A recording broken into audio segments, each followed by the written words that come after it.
Hello my friends, आज जो हम पढ़ेंगे स्टीरियो आइसोमेरिज्म। कल जो हमने पढ़ा था वो पढ़ा था स्ट्रक्चरल आइसोमेरिज्म। स्ट्रक्चरल आइसोमेरिज्म में कई सारे जो केसेस थे देखा था, chain isomer, ring chain isomer, बहुत सारे positional, functional group, tautomers, metamers, वो सब हमने देखा थे। आज जो हम देखने वाले हैं स्टीरियो आइसोमेरिज्म। चलो, स्टीरियो आइसोमेरिज्म में एक सेंटेंस लिखेगा, उसकी डेफिनेशन लिखेगा। उसमें लिखेगा पहले टू और more than two compounds having the same molecular formula, same molecular weight, same structural formula, but 3D arrangement of groups or atoms around the stereo centers called stereoisomers, and this phenomena known as stereoisomerism, चलो, स्टीरियोआइसोमेरिज्म की यदि हम बात करें, स्टीरियोआइसोमेरिज्म इसकी यदि हम बात करें, इसमें टू पार्ट्स हो गए। एक जो होगा कन्फॉर्मेशनल आइसोमेरिज्म होगा, दूसरा जो होगा कन्फिगरेशनल होगा। एक जो होगा कन्फॉर्मेशनल, दूसरा जो रहेगा वो कन्फिगरेशनल रहेगा। चलो, कन्फॉर्मेशनल में कौन सा पार्ट कन्फॉर्मेशनल में आता है, कौन सा पार्ट कन्फिगरेशनल में आता है? एक बात सोचिएगा, देखिएगा पहले, ये जो मैं पेन को घुमा रहा हूं ना, ये इसको बोलते हैं हम कन्फॉर्मेशनल सिर्फ घुमाना है। इसको घुमाने से ये ब्लैक वाली है वो नीली नहीं होगी और रेड भी नहीं होगी, ये ब्लैक वाली ब्लैक ही रहेगी। सिर्फ इसका डायरेक्शन चेंज हो रहा है, इसमें कोई भी फर्क नहीं पड़ेगा। यदि हम सिर्फ रोटेशन की बात करें, यदि हम फैन के रोटेशन की बात करें, फैन वो हेवल्स का है तो फिर हेवल्स का ही रहेगा, हेवल्स का है ऊषा का नहीं हो जाएगा। हेवल्स का फैन हेवल्स का ही रहेगा, ब्लैक फैन है वो ब्लैक ही रहेगा।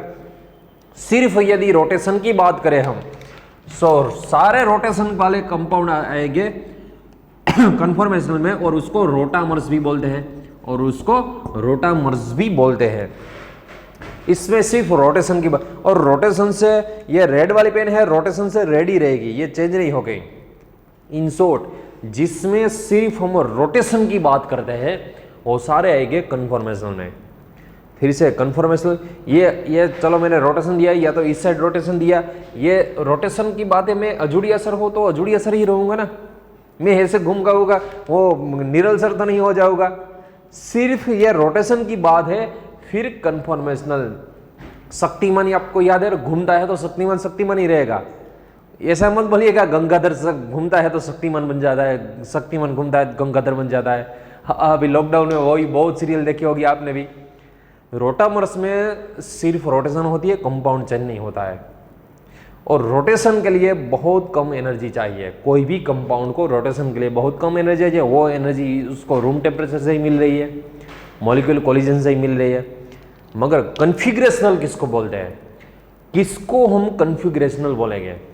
यदि बॉन्ड ब्रेकिंग की, चलो ये इसका बॉन्ड ब्रेक कर दिया, ये नीली पेन है इसका भी बॉन्ड ब्रेक कर दिया, इसका बॉन्ड इसके साथ जोड़ दिया, इसका बॉन्ड इसके साथ जोड़ दिया, इसको हम बोलेंगे कन्फिगरेशनल चेन।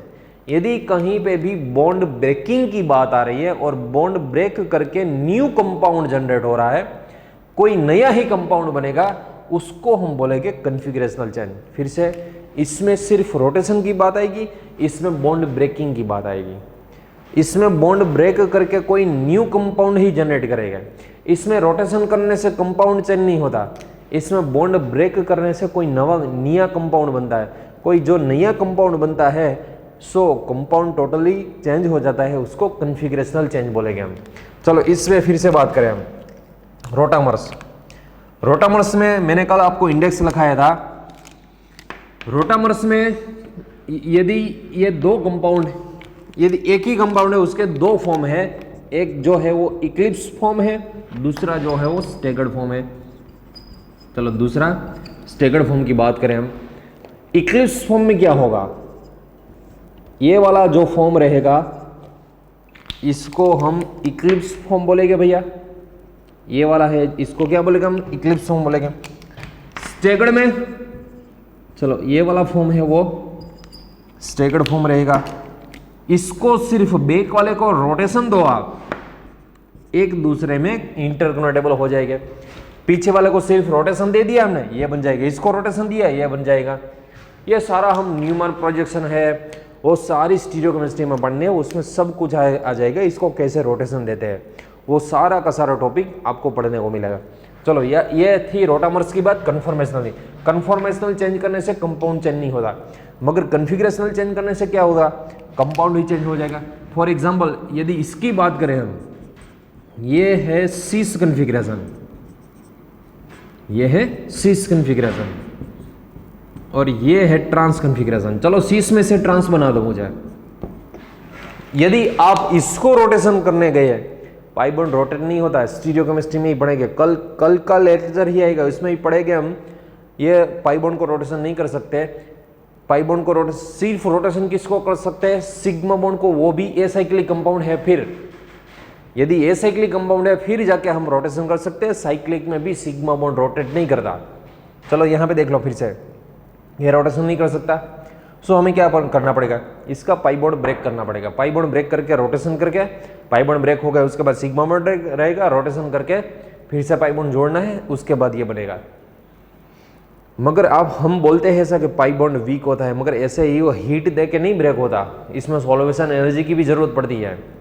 वीक होता है मगर वो सिग्मा बॉन्ड की कंपैरिजन में वीक होता है। ऐसे ही चलो ये ब्रेक कर दो, ये कैसे, ऐसे ब्रेक नहीं होता। यदि अगर इसमें से इसको कन्वर्ट करना है फिर हमें क्या करना है, बॉन्ड ब्रेक करके रोटेशन करके फिर उसमें से ये बनता है। मगर ये सॉल्वेशन एनर्जी वो सारे वो हमने कार्बोकेटाइन में भी पढ़ लिया था। यदि आल्किन है उसमें H+ डाला, H+ डालने से क्या होगा, यहाँ पे कार्बोकेटाइन जनरेट होगा और फिर ये कार्बोकेटाइन स्टेबल ही है, फिर H+ को विड्रॉ करके फिर ये कंपाउंड हो सकता है। सॉल्वेशन एनर्जी के बगैर ये नहीं हो सकता। सो यदि हम बॉन्ड ब्रेकिंग की बात करें, बॉन्ड ब्रेकिंग की बात करें फिर उसको बोलेंगे हम कन्फिग्रेशनल चेंज। ये वाला है सिस, ये वाला है ट्रांस, मगर ये दोनों एक दूसरे में इंटरकनेक्टेबल नहीं है। नॉट इक्वल टू मतलब इंटरकनेक्टेबल नहीं है, ये दोनों एक दूसरे में इंटरकनेक्टेबल है। उसको इंटरकनेक्टेबल यदि करना है हमें, फिर उसका पाई बॉन्ड ब्रेक करके उसको रोटेशन करके फिर जाके वो सिस में से ट्रांस होगा, डायरेक्ट नहीं होगा। रूम टेम्परेचर से ये नहीं होता, ये रूम टेम्परेचर से होता है। चलो इसके नीचे लिखिएगा सेंटेंस, मैं आपको इस दोनों का डिफरेंस लिखाता हूँ, पहले ये लिखिएगा, उसके बाद इसके नीचे सेंटेंस लिखिएगा। यहाँ पे लिखिएगा here interconvertible compound, here interconvertible compound. यहाँ पे लिखिएगा here not interconvertible compound, here not interconvertible compound. यहाँ पे लिखिएगा interconversion takes place at room temperature, interconversion takes place at room temperature, interconversion not takes place at room temperature, interconversion not takes place at room temperature। चलो ये दोनों एक दूसरे में इंटरकनेक्टेबल है, फिर क्या होगा, फिर ये दोनों को सेपरेट हम नहीं कर सकते। यहाँ पे लिखिएगा this can't be separated, this can't be separated. चलो यहाँ पे लिखिए this can be separated by physical method, this can be separated by physical method. ये दोनों का बॉइलिंग पॉइंट डिफरेंट रहेगा, फिजिकल मेथड से हम ये दोनों को कर सकते हैं डिफरेंट। यहाँ पे दिस कांट बी सेपरेटेबल, यहाँ पे लिखिए दिस कैन बी सेपरेटेबल। यहाँ पे चलो ये दोनों में कन्वर्जन करने में कितनी एनर्जी चाहिए, हाई एनर्जी चाहिए। यहाँ पे लिखिएगा हाई एनर्जी चाहिए, लो एनर्जी चाहिए, लो एनर्जी चाहिए ना। सो यहाँ पे लिखिएगा low energy require for interconnectable, low energy require for interconnectable. यहाँ पे लिखिए high energy require, high energy require, क्योंकि बॉन्ड ब्रेकिंग में हाई एनर्जी चाहिए, हाई एनर्जी रिक्वायर।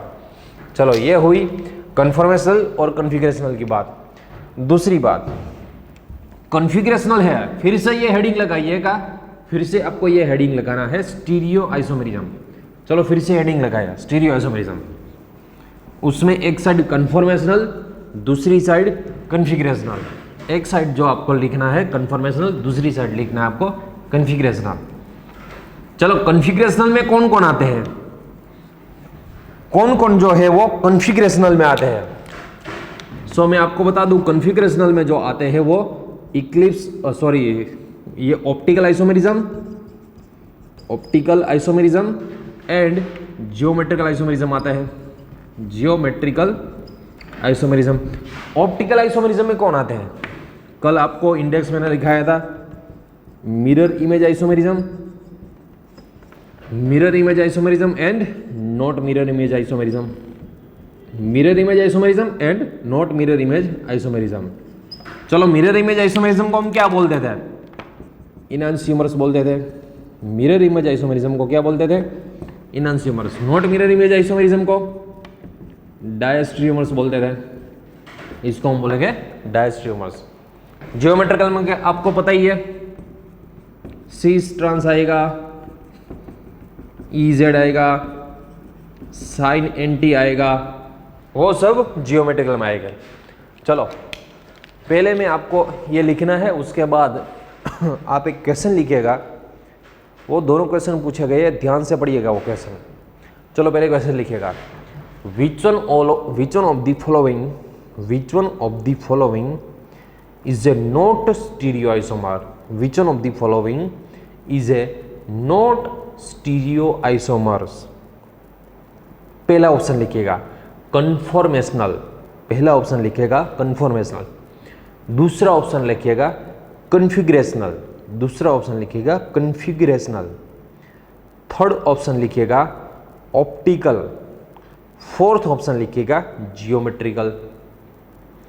चलो अभी टिक मत लगाना, मैं दूसरा क्वेश्चन आपको लिखाता हूं, उसके बाद ही आप टिक कीजिएगा, उसके बाद सॉल्व कीजिएगा। चलो फिर से लिखिएगा which one of the following is not stereoisomer. फिर से वही क्वेश्चन मगर ऑप्शन अलग रहेगा। Which one of the following is not stereoisomers. पहला ऑप्शन लिखिएगा कन्फॉर्मेशनल, पहला जो ऑप्शन है वो लिखिएगा कन्फॉर्मेशनल। दूसरा जो ऑप्शन है, दूसरा ऑप्शन लिखिएगा ऑप्टिकल आइसोमेरिज्म।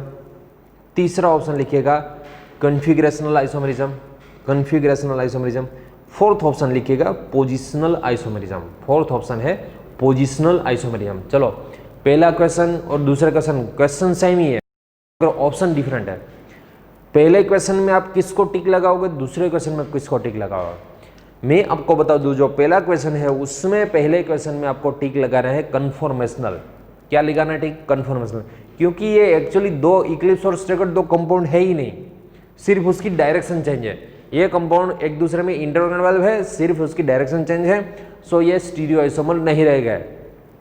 यहाँ पे लिखा ही है मगर वो ऑप्शन है उसमें, यदि आपको टिक ही करना है कि कौन सा वो है वो स्टीरियोआइसोमर नहीं है, फिर आपको किसको टिक लगाना है? स्टीरियोआइसोमेरिज्म में कन्फॉर्मेशनल को निकाल दीजिएगा पहले ऑप्शन में। पहले क्वेश्चन में पहला ऑप्शन टिक लगाना है, वो स्टीरियोआइसोमर नहीं है। मगर यदि दूसरा क्वेश्चन हमें सॉल्व करना है, दूसरा क्वेश्चन में यदि आप ये लिखा होगा तब जाके आपको पता चलेगा, ये हवा में नहीं आपको समझ में आएगा। पहले आपको सामने लिखा होगा, आपको लिखा जो है आपकी नोट्स में वो देखना है। चलो दूसरे क्वेश्चन में किसको आपको टिक लगाना है? दूसरे क्वेश्चन में जो टिक लगाना है वो पोजिशनल को, क्योंकि पोजिशनल है वो प्योर रिजियो है। पोजिशनल है वो क्या है भैया? प्योर रिजियो आइसोमेरिज्म है। सो आपको यहां पे पोजिशनल को निकाल देना है, पोजिशनल को साइड में ही कर दीजिएगा। यह दूसरे क्वेश्चन में ये कन्फॉर्मेशनल को ऑटोमेटिक या स्टीरियो आइसोमेरिज्म में कन्वर्ट करना ही पड़ेगा, क्योंकि वो जो है वो तो प्योर है ना, प्योर रिजियो है, वो स्टीरियो आइसोमेरिज्म का पार्ट ही नहीं है। सो दूसरे क्वेश्चन के आपको फोर्थ टिक लगाना है, पहले क्वेश्चन में आपको पहला टिक लगाना है। इन शॉर्ट क्वेश्चन में ऑप्शन क्या है उसके हिसाब से उसका सिलेक्शन करना है। दोनों क्वेश्चन पूछे गए हैं, क्वेश्चन में ऑप्शन कौन से है उसके हिसाब से आपको ये टिक लगाना पड़ेगा। चलो उसके बाद हम पढ़ेंगे, ये पहले हम स्टार्ट करेंगे मिरर इमेज आइसोमर्स में, नॉट मिरर इमेज आइसोमर्स में। सबसे पहले हमें देखना है कि कौन से कंपाउंड ऑप्टिकल एक्टिव होते हैं, कौन से कंपाउंड ऑप्टिकल इनएक्टिव होते हैं। ये सब पढ़ने के से पहले आपको ऑप्टिकल एक्टिविटी पता होनी चाहिए। सो ये सबसे पहले हेडिंग लगाएगा, इसके बाद ऑप्टिकल एक्टिविटी। चलो हेडिंग लगाओ ऑप्टिकल एक्टिविटी। आपको ऑप्टिकल एक्टिविटी किसको कहते हो वो हेडिंग लगाना है। चलो हेडिंग लगा दीजिएगा ऑप्टिकल एक्टिविटी। Optical activity. कौन सा जो कंपाउंड है ऑप्टिकल एक्टिव है, कौन सा कंपाउंड है ऑप्टिकली इनएक्टिव है, वो हमें देखना है। मैं पहले आपको आप एक काम कीजिएगा, पहले समझ लीजिएगा पूरा, उसके बाद सेंटेंस लिखा होगा, उसके बाद ही आपको ये स्ट्रक्चर ड्रॉ करने हैं। चलो देख लीजिएगा, किसको हम ऑप्टिकल एक्टिव कहेंगे, किसको हम ऑप्टिकली इनएक्टिव कहेंगे। यहाँ पे देख लीजिएगा OH OH, यहाँ पे COOH, यहाँ पे देख लो ये COOH, यहाँ पे OH। टार्ट्रिक एसिड इसको बोलते हैं ना भैया, क्या बोलते हैं इसको, टार्ट्रिक एसिड बोलते हैं इसको। चलो यहाँ पे देख लो CHO OH OH H, यहाँ पे CH2OH, यहाँ पे देख लो CHO OH H OH H CH2OH। Optical activity पहले सुन लीजिएगा, ऑप्टिकल जो एक्टिविटी है ना वो आपको कैसे डिसाइड करनी है, कौन सा वाला है वो ऑप्टिकल एक्टिव है, कौन सा वाला ऑप्टिकल इनएक्टिव है।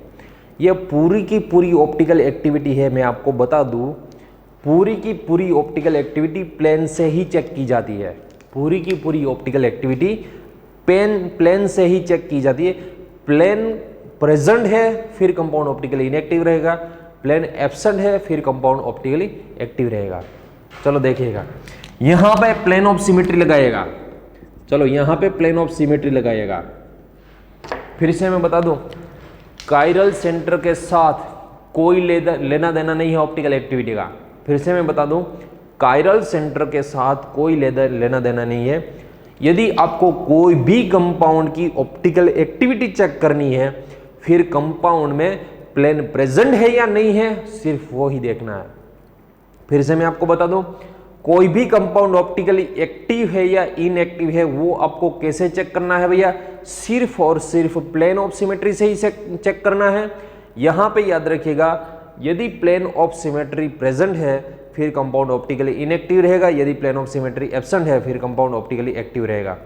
फिर से मैं बता दूं, किसी भी कंपाउंड ऑप्टिकल एक्टिव है या नहीं है, उसकी ऑप्टिकल एक्टिविटी चेक करनी है, फिर हमें सिर्फ और सिर्फ प्लेन ऑफ सिमेट्री देखनी है, हमें कायरल सेंटर है या नहीं है वो कुछ नहीं देखना है। चलो यहाँ पे देख लीजिए, यहाँ पे प्लेन ये ऐसे लगा दिया हमने, इसमें दो कायरल सेंटर है, देख लीजिएगा इसमें दो कायरल सेंटर है, आप देख सकते हो इसमें दो कायरल सेंटर है।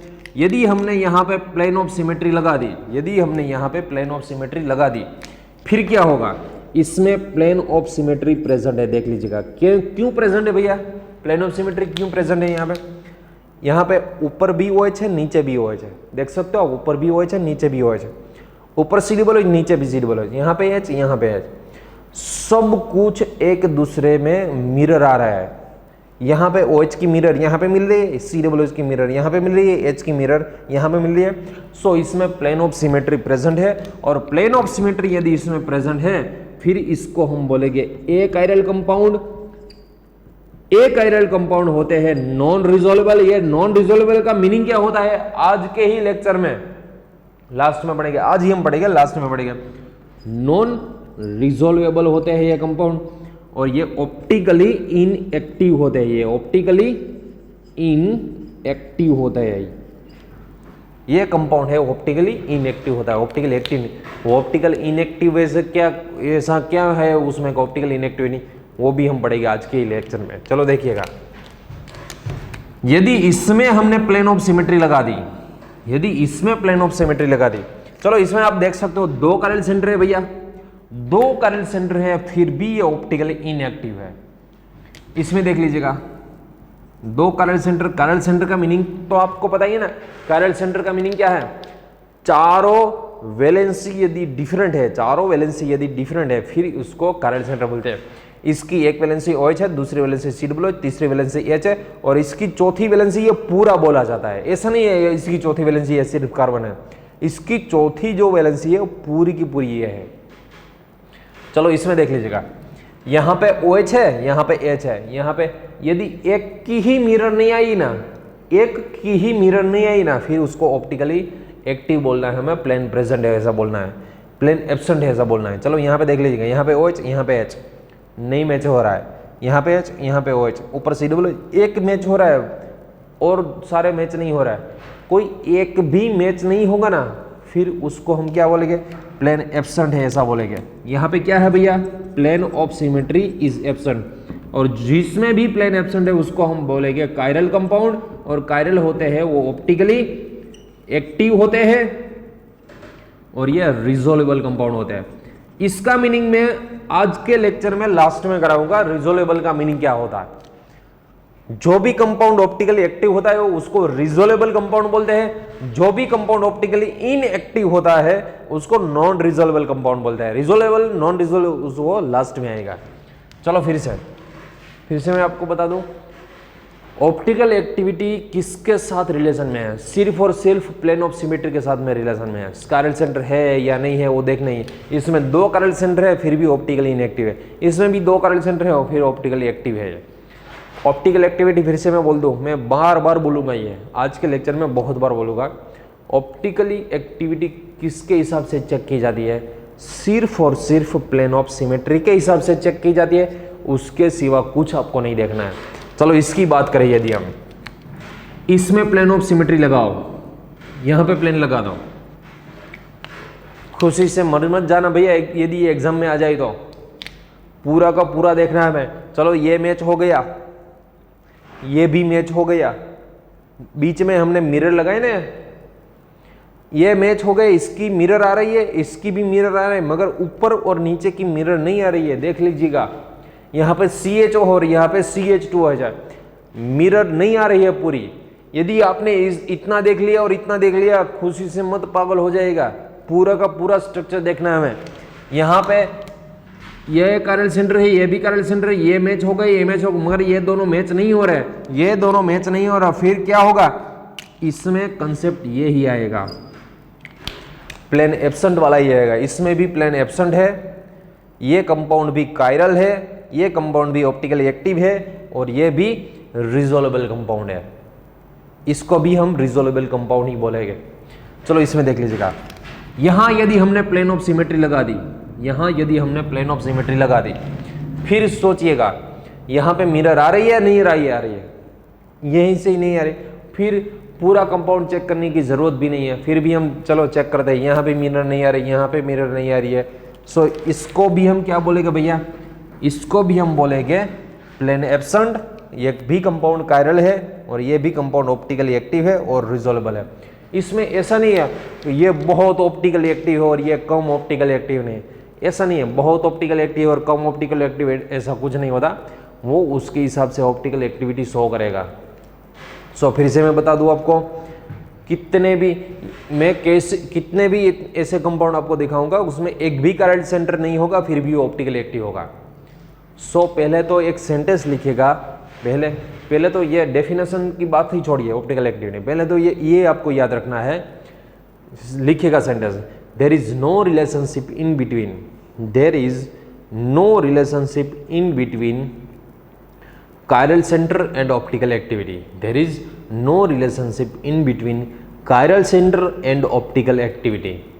चलो दूसरा sentence, optical activity is directly related with plane, optical activity is directly related with plane if plane of symmetry is absent, if plane of symmetry is absent then compound called chiral compound and it is optically active।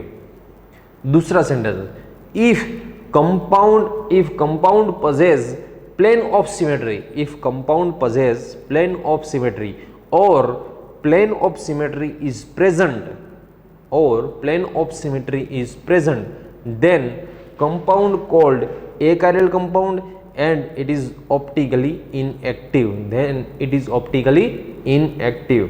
सो आपको अब पता चल गया होगा कौन से compound optically active हो गए और कौन से कंपाउंड ऑप्टिकली इनएक्टिव हो गए।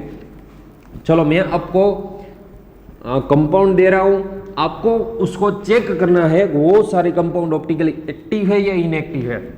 चलो आपको कंपाउंड चेक करना है, वो जो कंपाउंड होता है वो ऑप्टिकली एक्टिव रहेगा या इनएक्टिव रहेगा। चलो आपको ये बताना है, ऑप्टिकली एक्टिव और इनएक्टिव कंपाउंड देख लीजिएगा। यहाँ पे यदि COOH है, OH OH OH, चलो चेक कीजिएगा ये जो कंपाउंड है वो ऑप्टिकली रहेगा या इनएक्टिव रहेगा। यहाँ पे H OH H COOH COOH। चलो इसको भी देख लीजिएगा, H H OH OH H COOH।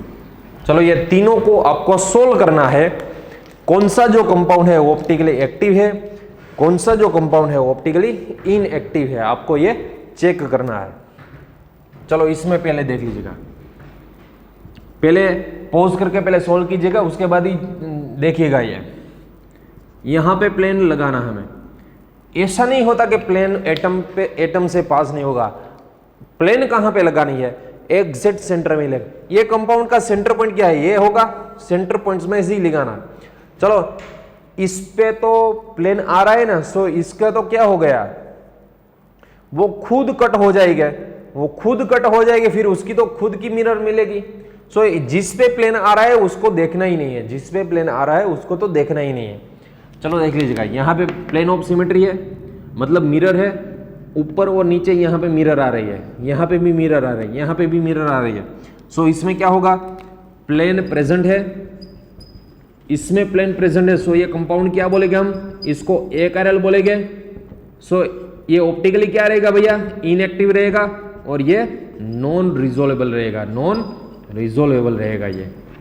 चलो यदि इसकी बात करें हम, यहां पे लगा दो प्लेन ऑफ सिमेट्री। चलो यहां पे यदि प्लेन ऑफ सिमेट्री लगा दी, फिर यहां पे देख लीजिएगा, इसकी मिरर इसके साथ आ रही है, इसकी मिरर इसके साथ आ रही है, इसकी मिरर जो है इसके साथ आ रही है। सो ये भी क्या है, इसमें भी प्लेन ऑफ सिमेट्री प्रेजेंट है, इसमें भी प्लेन प्रेजेंट है। सो ये भी ARL है, ऑप्टिकली इनएक्टिव रहेगा, नॉन रिजोल्वेबल रहेगा ये। चलो इस पे प्लेन ऑफ सिमेट्री लगाओ, यहां पे प्लेन ऑफ सिमेट्री पास करो। चलो देख लो, यहाँ पे इसकी और इसकी देख लो, मिरर आ रही है, नहीं आ रही है ना, यहाँ पे भी नहीं आ रही, यहाँ पे भी, यहाँ पे आ रही है, मगर कोई एक भी मैच नहीं होगा। फिर इसको क्या बोलेंगे हम, प्लेन ऑफ सिमेट्री एब्सेंट बोलेंगे। यहाँ पे प्लेन एब्सेंट है, देयरफॉर ये कायरल कंपाउंड है, सो ऑप्टिकली एक्टिव रहेगा और रिजोल्वेबल रहेगा। फिर से मैं आपको बता दूं, ये रिजोल्वेबल का मीनिंग क्या होता है वो हम लास्ट में पढ़ेंगे आज। सो ये हुई ऑप्टिकल एक्टिविटी की बात। चलो एक और कंपाउंड मैं आपको देता हूं, वो भी चेक कीजिएगा। ये वाला जो कंपाउंड है चेक कीजिएगा, ये कंपाउंड है ऑप्टिकली एक्टिव रहेगा या इनएक्टिव रहेगा। ये 4 मेंबर रिंग है पहले तो, और 4 मेंबर रिंग में यहां पे OH है, यहां पे H, यहां पे H, यहां पे OH। देख लीजिएगा, ये 4 मेंबर रिंग में, फिर से सोचिएगा, ये 4 मेंबर रिंग है, ये कंप्लीट, ये 4 मेंबर रिंग, नीचे भी OH, यहां पे भी OH, दोनों के नीचे OH है, ऊपर जो है वो H है। आप सोचिए ऐसे प्लेन लगाइए, ऐसे कंप्लीट ऐसा प्लेन, फिर क्या होगा, यहां पे जो नीचे OH है और यहां पे जो नीचे OH, बीच में से प्लेन यदि लगाया हमने, फिर ये दोनों OH OH की क्या मिलेगी, मिरर मिलेगी, दोनों OH OH की मिरर मिलेगी। फिर इसमें क्या बोलेंगे हम, भैया प्लेन प्रेजेंट है ऐसा बोलेंगे, इसमें प्लेन प्रेजेंट है, सो यह कंपाउंड क्या होगा, ARL कंपाउंड होगा, ऑप्टिकली इनएक्टिव होगा, नॉन रिजोल्वेबल कंपाउंड होगा। ये कैसा भी क्यों कंपाउंड ना हो, कोई भी कंपाउंड ले लीजिएगा आप, उसमें आपको प्लेन ऑफ सिमेट्री लगानी आनी चाहिए। यदि उसमें प्लेन ऑफ सिमेट्री लगा दी आपने और उसमें प्रेजेंट है, फिर ये कंपाउंड ऑप्टिकली इनएक्टिव रहेगा। यदि प्लेन ऑफ सिमेट्री प्रेजेंट नहीं है, मींस के एब्सेंट है, फिर वो कंपाउंड ऑप्टिकली एक्टिव रहेगा। चलो ऑप्टिकल एक्टिविटी के बाद सेकंड हेडिंग लगाएगा इनैंशियोमर्स। अब हम टर्मिनोलॉजी पढ़ेंगे इनैंशियोमर्स की। किसको इनैंशियोमर्स बोलते हैं, प्रतिबिंबियो जिसको बोलते हैं ना, प्रतिबिंबियो, इनैंशियोमर्स। उसमें एक सेंटेंस लिखिएगा, the mirror image isomers, the mirror image isomers are called enantiomers, the mirror image isomers are called enantiomers. और एक सेंटेंस लिखिएगा, इनांशियोमर्स आर ऑलवेज, ये ध्यान से पढ़िएगा भैया, और ऑलवेज के नीचे अंडरलाइन कीजिएगा। The enantiomer are always optically active. Enantiomers are always optically active. Enantiomer भैया ऑलवेज ऑप्टिकली एक्टिव होते हैं, वो कभी भी ऑप्टिकली इनएक्टिव नहीं होते, ऑलवेज ऑप्टिकली एक्टिव रहता है। और एक sentence, enantiomers are also called, enantiomers are also called, इसके कई सारे नाम हैं। इनांशियोमर के पहले नाम तो इनांशियोमर ही है, दूसरा नाम इसका जो है वो मिरर इमेज आइसोमर है, मिरर इमेज आइसोमर। तीसरा जो इसका नाम है वो इनांशियोमॉर्फ्स भी बोला जाता है, इनांशियोमॉर्फ्स भी बोला जाता है इसको, या तो इसको ऑप्टिकल एंटीपोड भी बोला जाता है, ऑप्टिकल एंटीपोड भी बोला जाता है, या तो इसको इनवर्टोमर भी बोला जाता है, इनवर्टोमर भी बोला जाता है। फिर से मैं आपको बता दूं, ये इनांशियोमर है, इसके 5 नेम है। वो आता है ना उसमें, वो व्हाट्सएप में और घूमता है, ये माता जी के 5 नेम है, ये हनुमान जी के 5 नेम है, आगे आपको भेजना है, वरना शाम तक आपको बुरी खबर आएगी। ऐसे भी इसको आगे भेजना है, ये अगर आप इसको भेजोगे तो आपको अच्छी खबर आएगी, अगर नहीं भेजा है तो समझ लीजिएगा आपने ये लेक्चर नहीं देखा है। ऐसा नहीं करना है, ये सब छोड़िए, ये तो ये बाबा आदम के ज़माने की बात हो गई है। ये इनांशियोमर की बात है, फिर से मैं आपको बता दूं, ये इनांशियोमर्स की बात है। ये इनांशियोमर्स ऑलवेज क्या रहता है, ऑप्टिकल एक्टिव। यदि आपको कहीं पे भी इनांशियोमर दिख जाएगा, वो फिक्स ही होगा, वो ऑप्टिकली एक्टिव ही होगा। ऑप्टिकल एक्टिव होगा मतलब उसमें कहीं पे भी प्लेन ऑफ सिमेट्री नहीं रहेगी। उसमें एक सेंटेंस लिखिएगा, here always plane of symmetry is absent, here always plane of symmetry is absent. यहाँ पे प्लेन ऑफ सिमेट्री एब्सेंट ही रहेगी, इसमें कभी भी प्लेन ऑफ सिमेट्री प्रेजेंट नहीं रहेगी। चलो, इनांशियोमर को क्या बोले हैं भैया हमने, मिरर इमेज आइसोमर्स बोले। देख लीजिएगा, यदि ऐसा कोई कंपाउंड है, यदि हम बात करिए लैक्टिक एसिड की, इसका हमें यदि इनांशियोमर बनाना है, ये सब डिटेल में आएगा, ये अभी तो मैं जस्ट आपको 2 एग्जाम्पल ही दे रहा हूं। यदि ऐसा कुछ है, देख लीजिएगा, ये ऊपर है, फिर इसकी मिरर ऊपर ही आएगी, ये मिरर के नजदीक है, फिर यहां पे इसकी मिरर के नजदीक ही आएगा, ये डाउन में है, फिर यहां पे डाउन में ही आएगा, ये मिरर से दूर जा रहा है, फिर ये मिरर से भी दूर जा रहा है। ये दोनों जो कंपाउंड है वो, इसको हम क्या बोलेंगे भैया, इसको क्या बोलेंगे, पेयर ऑफ इनांशियोमर्स बोलेंगे, इसको हम पेयर ऑफ इनांशियोमर्स बोलेंगे। ये दोनों जो है वो पेयर ऑफ इनांशियोमर्स है। दूसरी बात, ये पेयर ऑफ इनांशियोमर है या नहीं है, वो आपको ऑप्शन में इनांशियोमर्स टिक लगाने से पहले आपको ये देख लेना है, इसमें भैया प्लेन ऑफ सिमेट्री तो नहीं है ना। यदि प्लेन ऑफ सिमेट्री नहीं है, फिर जाके आपको इनांशियोमर टिक लगाना पड़ेगा। उसके पहले आप प्लेन ऑफ सिमेट्री चेक किए बिना आप इनांशियोमर है या नहीं है, वो आपको एग्जाम में नहीं कहना है। चलो प्लेन ऑफ सिमेट्री लगाइए, पहले लग रही है ना, नहीं लग रही है, नहीं लग रही है। उसके बाद मिरर चेक करना है, यहाँ पे मिरर आ रही है का नहीं आ रही है, मिरर अच्छी तरह से आ रही है, ये मिरर के नज़दीक है, ये भी मिरर के नज़दीक है, ये मिरर से दूर है, ये मिरर से दूर है, ये ऊपर है, ये ऊपर है, डाउन में है, डाउन में, सब कुछ मैच हो रहा है मिरर में, तब जाके आपको इसको पेयर ऑफ इनांशियोमर कहना है। चलो दूसरी बात, यदि ऐसा कोई वेजडेस वाला है, यहाँ पे CH3 है, यहाँ पे COOH ले लूँ, यदि यहाँ पे CH3 है, यहाँ पे वेज में, इसको हम वेज बोले क्या, कल ये वेजडेस वाला पूरा का पूरा टॉपिक आएगा। यहाँ पे वेज में OH है, यहाँ पे डेस में H। यदि इसका हमें इनांशियोमर बनाना है, बीच में ये मिरर की साइन है भैया, ये जो साइन है वो मिरर की साइन है। यदि इसका हमें इनांशियोमर बनाना है, फिर ये ऊपर है, ये COOH ऊपर ही रहेगा, ये मिरर के नज़दीक आ रहा है, फिर ये भी मिरर के नज़दीक ही आएगा CH3, ये वेज में है, फिर ये भी वेज में ही रहेगा, ये डेस में ये पीछे है, फिर इसमें भी ये पीछे ही रहेगा। सो ये दोनों कंपाउंड है, उसको हम पेयर ऑफ इनांशियोमर बोलेंगे। इसमें एक कैरल सेंटर है, चलो इसको भी क्या बोलेंगे भैया हम, पेयर ऑफ इनैंशियोमर्स ही बोलेगी इसको, भी पेयर ऑफ इनैंशियोमर्स ही बोलेगी इसको। ये दोनों में प्लेन ऑफ सिमेट्री एब्सेंट है, देख लीजिएगा, ये दोनों में प्लेन ऑफ सिमेट्री एब्सेंट है, इसमें दोनों में प्लेन ऑफ सिमेट्री नहीं है।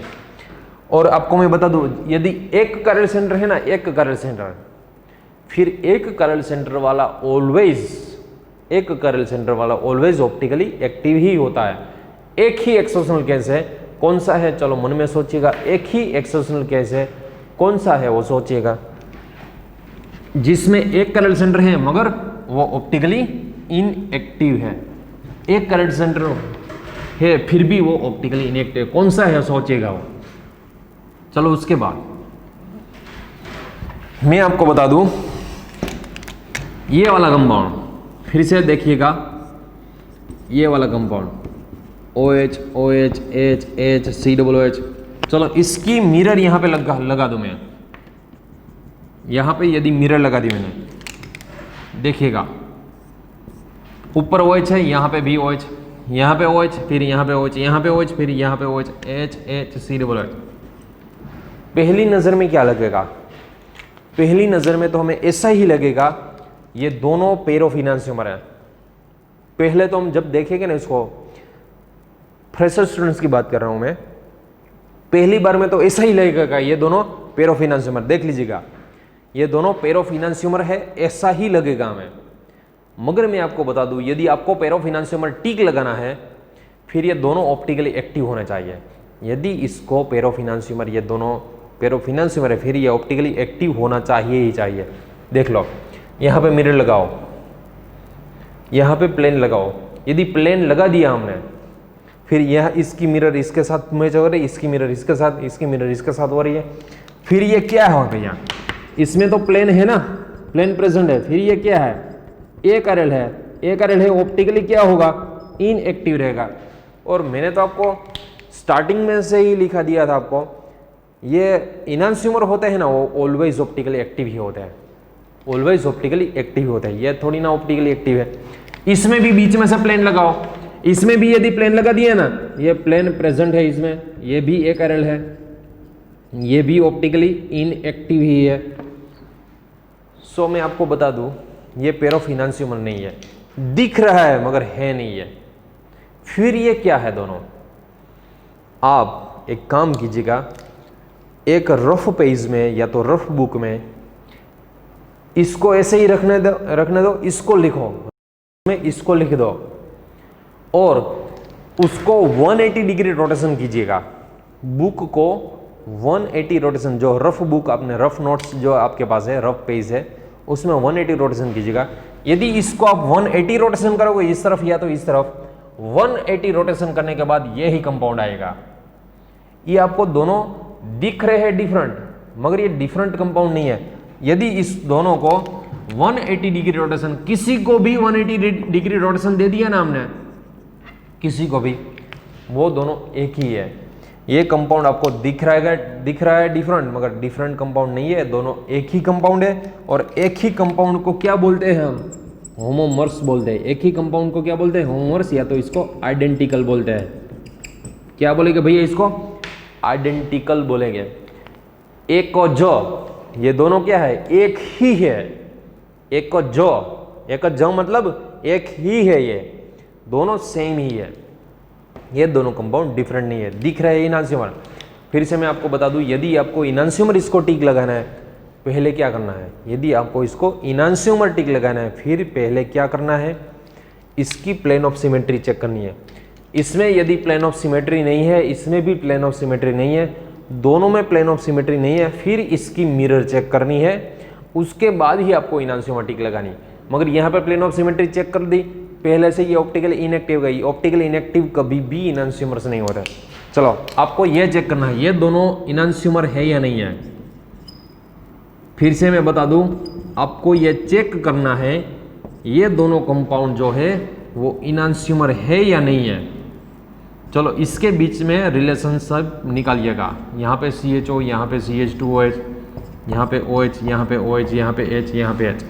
चलो ये दोनों कंपाउंड इनैंशियोमर है या नहीं है, चलो सोचिएगा। पहले बता दूं मैं आपको, इसमें क्या लगे, ये पढ़ने के बाद ये ऐसे लगेगा कि ये भी नहीं है इनन्सिमर, ये भी होमोमरी है, मगर मैं आपको बता दूं ये दोनों में से किसी में भी प्लेन ऑफ सिमेट्री नहीं है। इसमें यदि प्लेन ऑफ सिमेट्री लगाई हमने, ये मैच हो गए, ये मैच हो गए, मगर ये और ये मैच नहीं हो रहा है भैया, ये दोनों मैच नहीं हो रहा है, सो इसमें प्लेन ऑफ सिमेट्री एब्सेंट है। इसमें यदि प्लेन एब्सेंट है फिर ये क्या होगा, देयरफॉर कायरल होगा, और कायरल कंपाउंड क्या होते हैं, ऑप्टिकली एक्टिव होते हैं। चलो इसमें भी प्लेन ऑफ सिमेट्री लगाओ, ये मैच हो जाता है, ये भी मैच होता है, मगर ऊपर वो नीचे वाला मैच नहीं होता है, सो ये क्या है, प्लेन एब्सेंट वाला है। इसमें प्लेन एब्सेंट है तो सो फिर ये क्या है, कायरल है, और ये कायरल है फिर ऑप्टिकली एक्टिव है। दूसरी बात, यदि इसको हमने 180 रोटेट किया, दोनों में से किसी को भी 180 रोटेशन दे दिया हमने, फिर क्या होगा, चलो इसको 180 रोटेशन दिया, ये दोनों OH राइट साइड आ जाएंगे, ये मैच हो जाएगा, मगर क्या मैच नहीं होगा, ये इसको यदि 180 रोटेशन दे दिया फिर ये डाउन में CH2H है, ऊपर चला जाएगा, और ऊपर CH2H जाएगा, मगर यहाँ पे CH2H है ही नहीं, यहाँ पे तो CHO है। फिर से मैं बता दूं, इसको रफ नोट्स में लिख के 180 रोटेशन दोगे फिर ये ही आएगा, मगर इसको रफ नोट में लिखना ही है, आपको चेक करना ही है।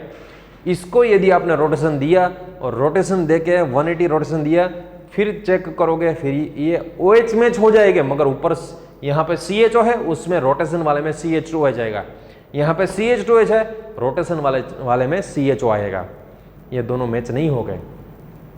अब हमें देखना है दोनों ऑप्टिकल एक्टिव है, फिर हमें देखना है मिरर।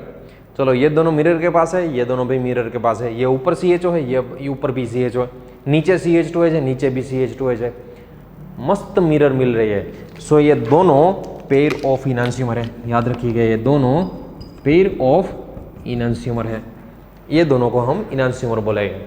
फिर से मैं आपको बता दूं, यदि आपको ऑप्शन में इनन्सिमर टिक लगाना है, यदि आपको ऑप्शन में इनन्सिमर टिक लगाना है, फिर आपको पहले क्या देखना है भैया, यदि आपको इनन्सिमर लगाना है, सबसे पहले आपको देखना है ये ऑप्टिकली एक्टिव है या नहीं है, उसके बाद चेक करना है, दोनों की मिरर चेक करनी है, दोनों की मिरर चेक करके देखिएगा ये इनन्सिमर हो रही है या नहीं हो रहा है। चलो अगले लेक्चर में अभी हम देखेंगे डायस्ट्रियोमर्स, आज ही देखना है हमें डायस्ट्रियोमर्स, मीजो कंपाउंड, वो सारी टर्मिनोलॉजी, इरिथ्रोथ्रियो, वो सारे नेक्स्ट लेक्चर में देखने में। Thank you so much.